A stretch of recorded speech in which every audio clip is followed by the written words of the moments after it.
So many people want one thing with their conscious mind. I want a new job, I want a new career, I want a new life. And yet their subconscious mind has been programmed.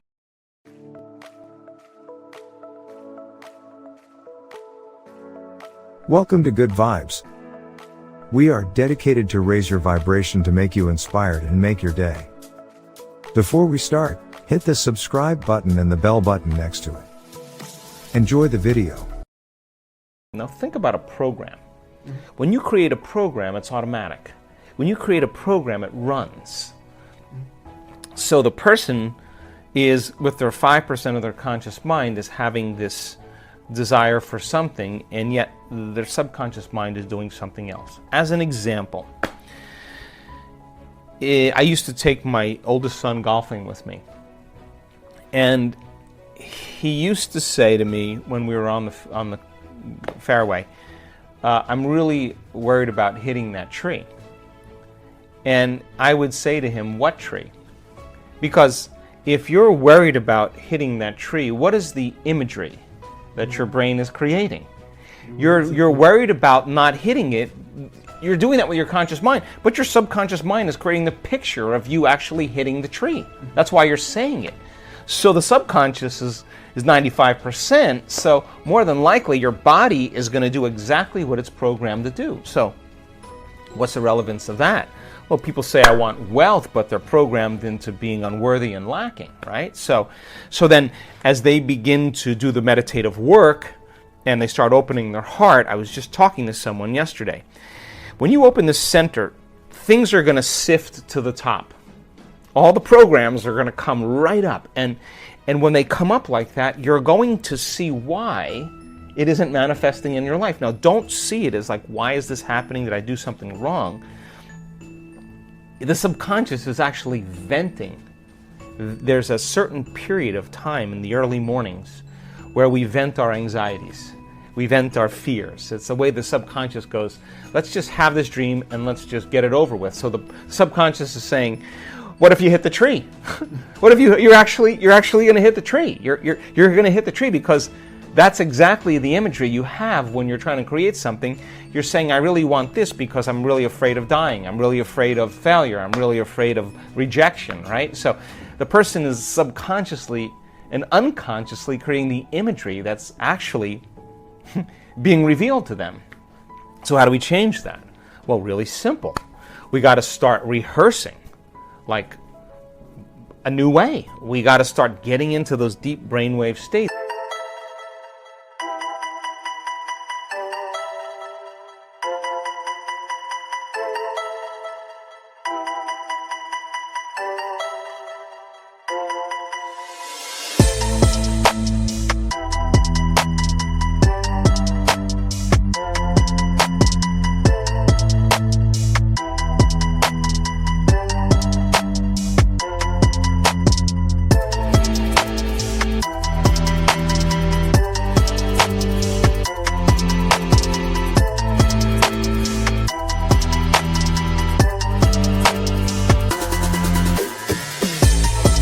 Getting beyond the analytical mind, slowing our brain waves down, getting into the operating system, and start reprogramming. Okay, so when this happens, these are the things I'm going to do. These are the things I'm going to do to create that, and start rehearsing those steps, priming and reprogramming the brain into a new outcome. So I have had that many years in my life, but I always have seen it as a strong sign, a strong symbol that I got something switched in my brain. I could say that people say I want to be healthy. Yeah, it's 5% of your conscious mind, but you set them at the dinner table and they're breaking all the rules of everything they said. So why does that happen? Because the program is running and they've lost their free will to a program. So now that's important because your subconscious is talking to you. Now you got to get in there. You got to get in there and start rehearsing that you're going to step away from the table, that you're not going to eat after a certain hour, that you're going to make better choices and rehearse them and remember what you're going to do and what you're not going to do. Now you begin to, on a fundamental level, begin to rewrite the script. begin to rewrite the program. And over time, if you make one or two new choices and restrain some old choices, you'll tend to make more better choices after you make a few, because you'll start feeling the satisfaction of your efforts. So don't see it as like doing something wrong. It's just that the mind is polarized. And people will say that they want something, but the subconscious is saying, look, this is really what's happening. So get in there now. Now you have the information to begin to unlearn those subconscious programs and begin to rewrite some new ones. The body that has become the mind is so afraid to step into the unknown. Mm-hmm. Yeah. And it'll do everything it can to distract us. You get an itch, you get a pain, you get gas, you get a headache, you get nauseous. This is all the body going, no. The last time you stepped out into the unknown, it didn't go very well. You got betrayed, you got manipulated, you got taken. You felt a lot of pain. So it's just like, on my ranch, the stallions are in these big paddocks. And when I first had my stallions, I wouldn't put any hot lines around there.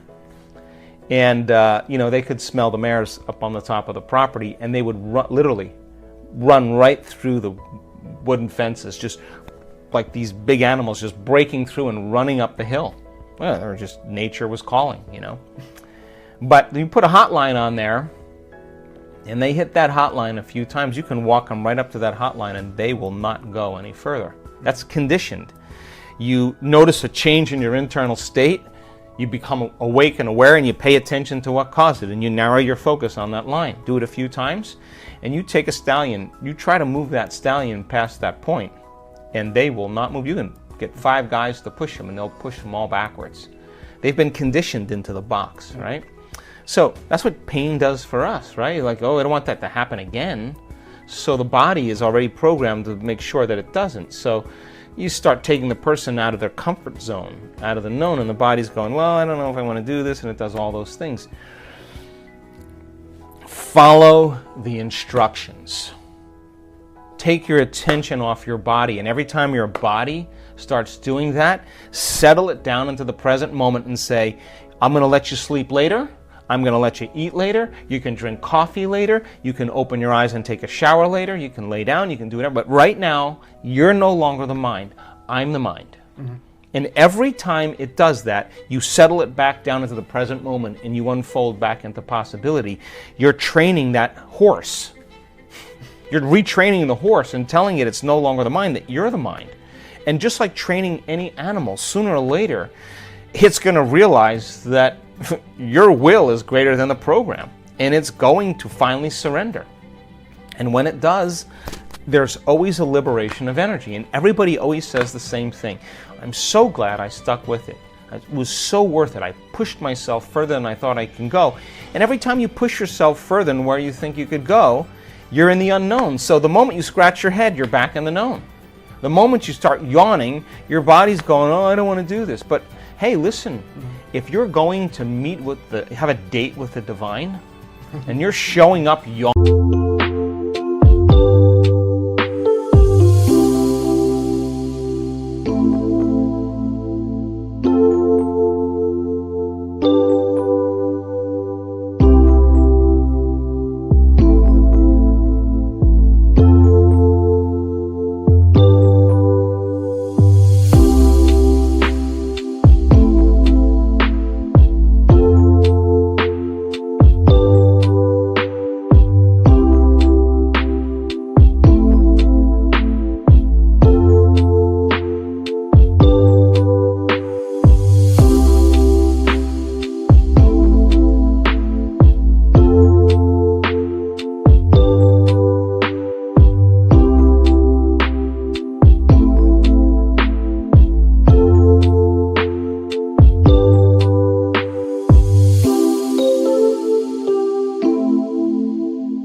and scratching and disinterested, you don't even believe it exists. If you knew that divine was a loving intelligence, and that it is the very fabric of everything material, and that it's been present the whole entire time, And you got to meet it with the same energy. Your mind has to match its mind.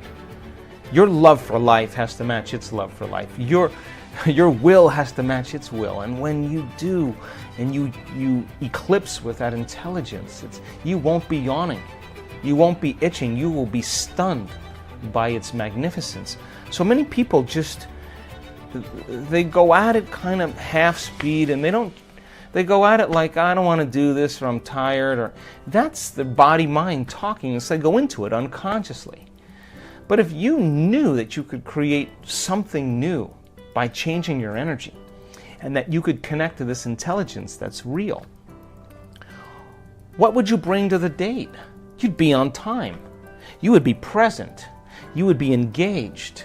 You would bring your best. You wouldn't let anybody or anything distract you, just like your date with a lover. You wouldn't miss that date for anything. You would move mountains to make sure that you had time for that person.